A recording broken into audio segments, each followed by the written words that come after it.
Pelajaran kita hari ini adalah yang disebut dengan uji asumsi klasik. Nah, apa itu asumsi klasik? Ini saya download dari internetnya ini. Di sini dikatakan model regresi linear berganda dapat disebut model yang baik jika model tersebut memenuhi kriteria Blue Best Linear Unbiased Estimator. Blue dapat dicapai bila memenuhi asumsi klasik. Nah, kalau kita lihat kenapalah kita mesti belajar ini kan gitu. Nah, karena semua skripsi rata-rata sekarang ini kita banyak membahas mengenai apa yang disebut dengan pengaruh. Contohlah ya judul skripsinya pengaruh, motivasi, dan insentif pada terhadap kinerja karyawan. Ini seringkali yang gini-gini ini pada PT X. Ini kan, nah seringnya dipakai itu kalau kita melihat pengaruh, kita menggunakan apa yang disebut dengan regresi linear berganda. Kenapa dia berganda? Karena ini satu variabel, ini X1, ini satu variabel X2. Pengaruhnya terhadap apa? Kinerja, inilah Y. Nah, karena ini lebih dari satu, maka dia berganda. Kalau saja ini kita buang X dengan Y, ini disebut menjadi regresi sederhana. Ya, sederhana namanya. Kalau dia lebih dari satu variabel bebasnya, nah kalian mesti tahu ya, jangan kalian salah nanti kalau ujian ditanya dosen kalian penguji, kalian mesti tahu bahwa apa itu yang disebut. Jadi kalau variabel, nah kita ketik di sini ya, variabel itu yang sederhana sekarang ini ya, yang banyak jenisnya, cuman kita bikin saja variabel bebas atau independen. Independen. Bentar pula ada masuk telepon. Tahu bahwa yang mana disebut dengan variabel bebas. Bebas atau independen tadi katanya independen. Berarti dia kalau bahasa Indonesianya yang kalau terikat atau tidak bebas. Tidak bebas ini dia disebut juga bahasa Inggrisnya dependent. Nah, ini sering dikatakan yang berarti kalau bebas berarti yang mempengaruhi, yang dipengaruhi. Kalau kita gambar dia satu bulatan. Nah, bulatan. Kemana yang menuju? Inilah variabel. Nah, ini kalau begini berarti yang menuju, mempengaruhi. Inilah 1, 2, 3 yang bebas. Inilah yang terikat, yang dituju. Pahamlah, itu bahasa sederhananya saja ya. Nah, kenapa kita harus memenuhi kriteria namanya ada sebelum melakukan regresi? Itu ada namanya Blue Best Linear Unbiased Estimator. Artinya estimasi yang tidak bias dan linear. Jadi ada beberapa syaratnya di sini. Pertama, dikatakannya ya, data harus normal. Nah, kedua, nah ini harus kita bedakan, tidak ada autokorelasi. Baru tidak ada multicolor linearitas. Baru tidak ada heteroskedastisitas. Yang terakhir harus linear. Kalau kalian lihat di buku-buku lain, ini nanti katanya normal ya, ada tidak ada autokorelasi, multikolonialitas, ada hampir-hampir sama. Ada juga kawan kalian yang terlambat mau masuk ya, kita lihat dulu siapa yang mau masuk ini. Si Nova Alprida. Nah, tapi kalian harus tahu ya, yang mana apakah semua ini kita pakai? Tidak ya. Jadi kita bedakan yang kita pakai. Kalau data kita data primer. Ya primer itu maksudnya data yang kita ambil langsung dari respondennya. Bisa kita wawancara, bisa kita melalui kuesioner ya. Itulah primer. Ya, umpamanya yang sering kita lihat setuju, tidak setuju, sangat setuju, dan lain-lain. Nah, yang gitu-gitu, itu kita pakai. Ini dia normalitas, kita pakai multikolonialitas, kita pakai heteroskedastisitas, kita pakai. Jadi 3 ini yang kita pakai. Nah, kalau data kita ya yang kita ambil, kita data sekunder, berarti dari pihak kedua. Contohnya apa data dari pihak kedua? Data yang kita peroleh dari BPS, umpamanya Badan Pusat Statistik. Data yang kita peroleh dari Bank Indonesia. Data yang kita peroleh dari Pemda apa, kabupaten mana, dia berupa angka-angka. Nah, itu kita pakai. Nah, yang lain lagi itu kita pakai. Ini wajib. Ini wajib. Linearitas ya, normalitas juga wajib. Ini multikolonialitas juga kita pakai. Jadi kalau yang ini kita pakai ya, itu normal, baru multi, baru linear, baru satu lagi auto. Ini dia.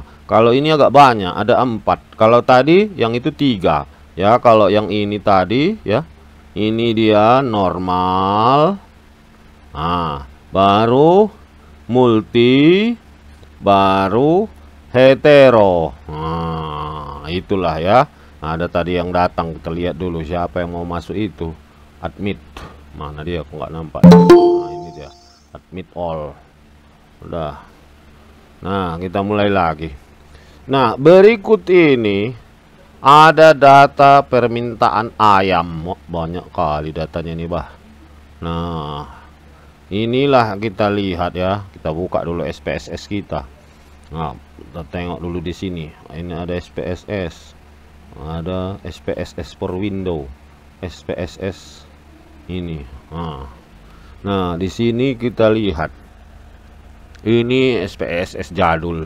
Nah, kita lihat, kita kecilkan ini, kita geser kemari. Ini kita geser kemari. Nah, supaya bisa kita besarkan layarnya supaya nampak. Nah, di sini ada permintaan ayam. Kita tidak tahu apa itu Y, apa X2, X3, X4, X5. Tidak penting itu sama kita. Ini yang penting kita latihan. Yang pasti kita tahu ini adalah Y. Nah, baru kenapa ini? Oh, alah, variabel view. Kita lupa saya, variabel Y. Nah, ya kan, X1, X2, X3, X4. Nah, capek kali kita masuk-masukkan data ini kan. Kalau kita masuk-masukkan langsung satu-satu, capek kita. Bagus kita pakai ChatGPT. Nah, gimana caranya? Kita buka dulu semua, ya kan? Banyak kali nih kan, capek kita. Nah, udah, kita ambil snip. Nah, kita klik di sini, snip. Nah, open. Nah, kita new, kita blok saja dia kemari. Rap dah. Kita copy dia. Kita buka ChatGPT kita. Chat GPT. Nah, ini dia, kita buka. Kita sapa dulu dia, supaya senang hatinya. Selamat malam. Tolonglah kau rubah data di file ini menjadi bentuk tabel tanpa tabel lengkap. Udah kita ambil ya kan, kita pastikan saja di sini. Pas mana dia tadi itu snip kita itu ya, ini dia snip. Kita copy. Dah, kita buka Chat GPT tadi, kita pastikan saja. Paste. Nah, udah kita tunggu dulu dia supaya masuk. Ada lagi yang masuk kawan kalian. Ini kita admit all. Admit. Udah, mana dia? Nah, tandanya itu sudah muncul panah ini. Kalau sudah muncul berarti udah boleh kita klik. Cuk. Nah, berarti sudah. Ini dia kan datanya. Kita tunggulah, capek kali kita kalau kita ketik satu-satu. Kita biarkan dia dulu. Agak pening kepalanya kayaknya, ini agak lambat dia.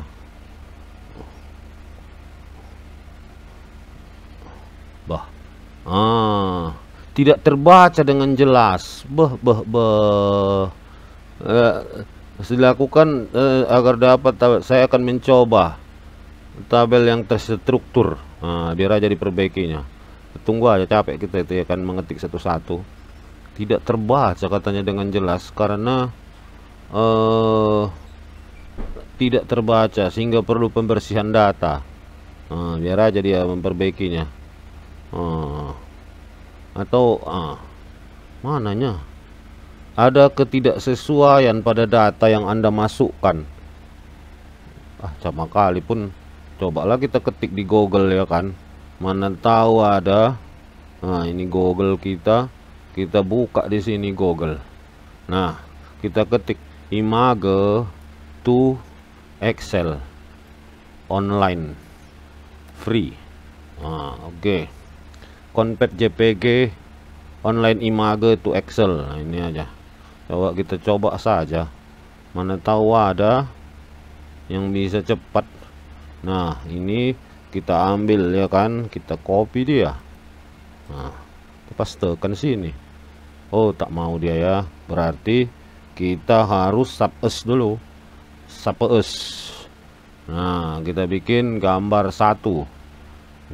Save. Satu PNG. Oke, save.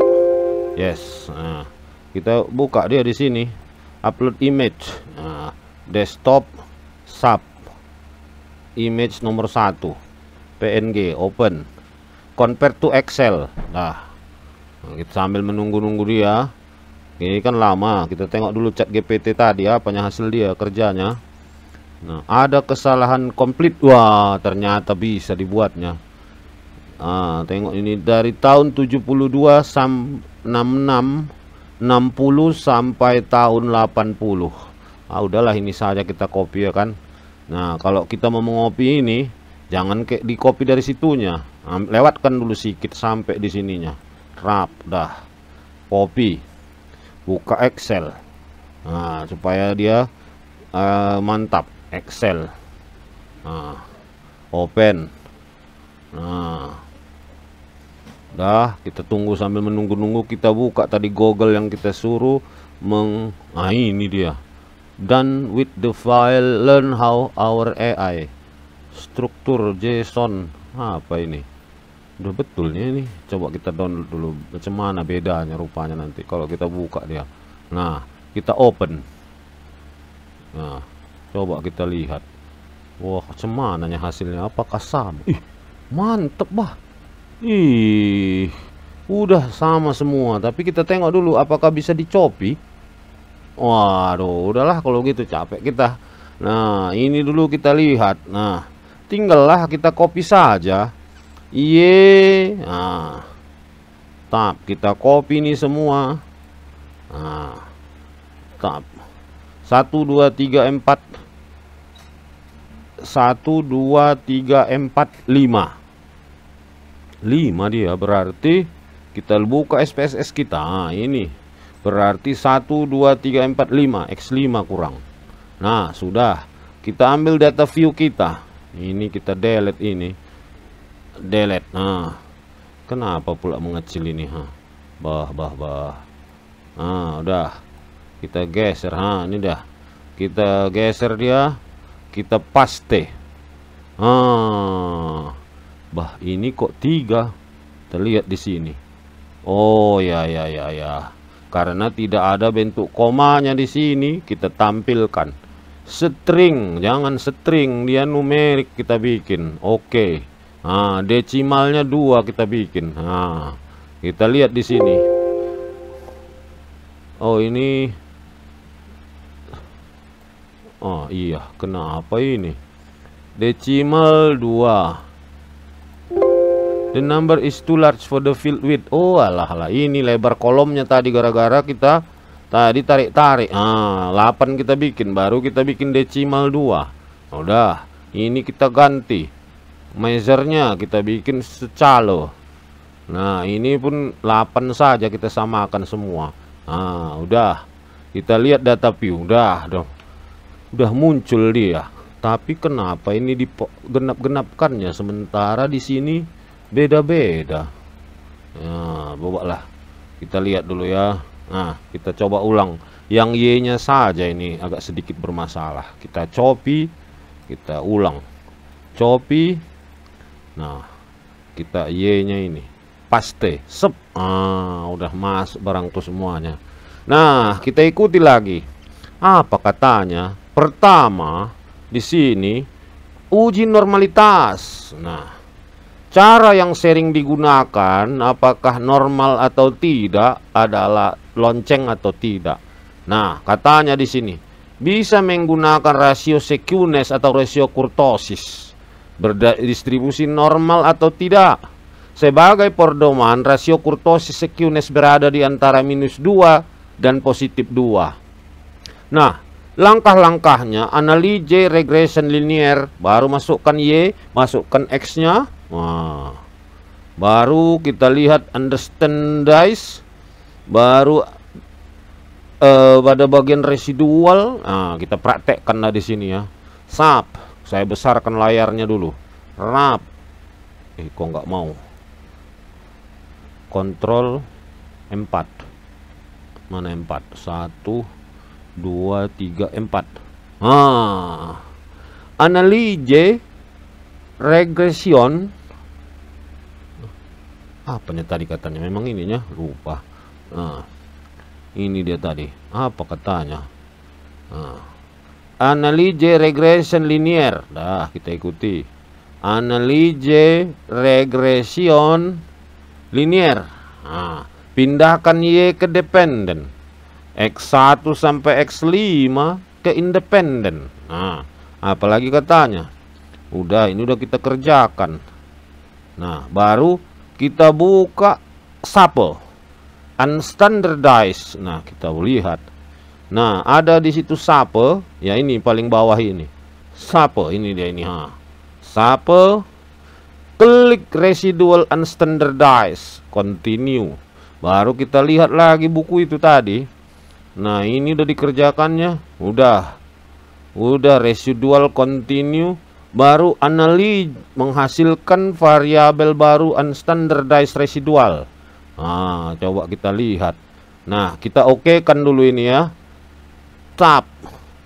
Katanya nanti akan muncul. Inilah outputnya. Tapi tak usah kita open ini. Ini yang penting. Ada di sini bisa kita lihat. Ada variabel baru namanya residual. Nah, inilah yang mau kita hitung. Yang mau kita periksa normal atau tidak datanya. Baru analyze deskriptif muncul. Nah, ini masukkan ke residualnya. Pilih mean standard deviation kurtosis skewness. Nah, analyze deskriptif statistik. Deskriptif. Nah, pindahkan unstandardized residual ini. Trot. Sudah. Baru klik option. Sub. Mean standard deviation, yang ini yang kita perlu. Kurtosis dan skewness. Kita continue saja. Kita oke kan. Nah, kita lihat apa yang dilihat di sini. Ya, yang kita lihat adalah, nah, apa katanya di sinilah dia. Kita kecilkan dulu layar kita ini. Nah, apa katanya? Lihat skewness dan kurtosis. Nah, ini dia. Terlihat bahwa rasio skewness, ini saya besarkan dulu. Nah, terlihat bahwa rasio skewness 0,105 dibagi 0,481. Ini datangnya dari sini. Ini datangnya dari sini. Nah, berarti sebetulnya ini bagi ini berapa dapatnya? Nah, dapatnya segitu. Nah, skewness-nya. Nah, tadi katanya baik skewness maupun kurtosis. Nah, skewness ataupun kurtosis.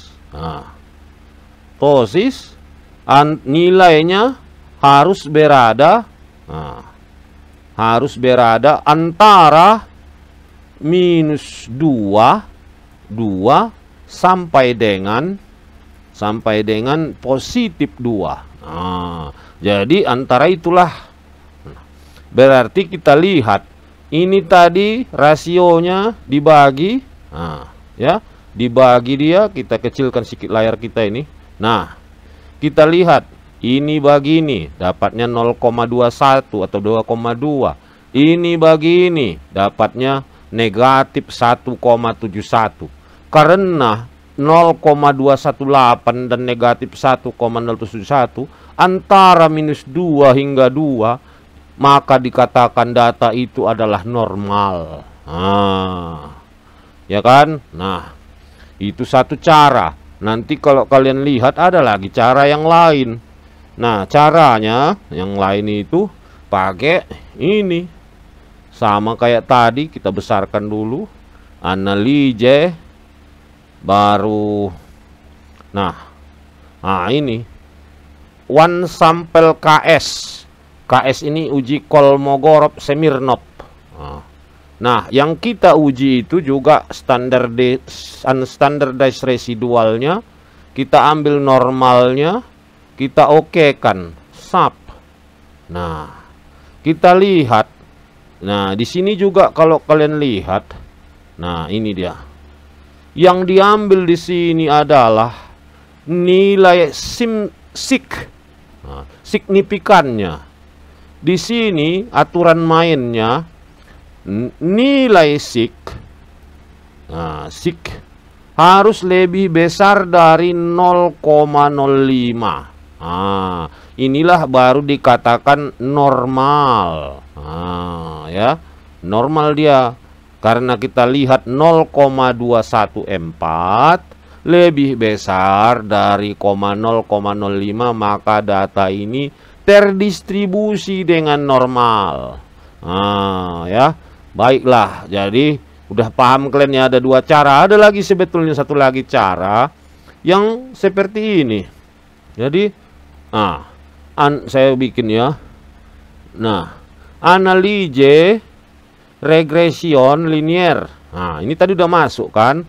Yang kita minta di sini adalah plot. Kita centang plot sub.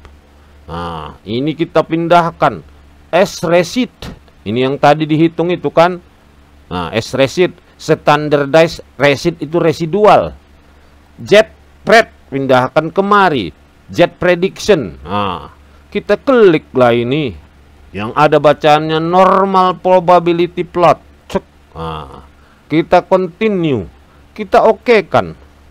Nah, nampak dari gambarnya.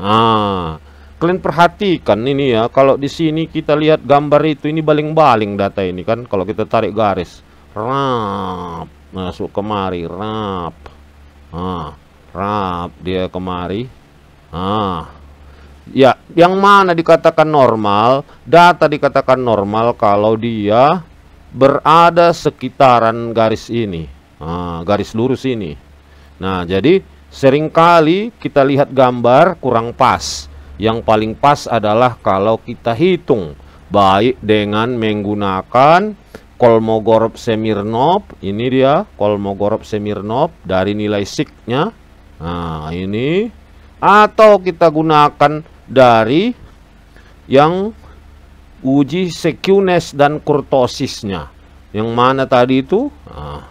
Mana dia tadi, kok nggak nampak skewness itu? Ini Kolmogorov. Ini dia. Skewness dan kurtosis. Mana tadi tuh?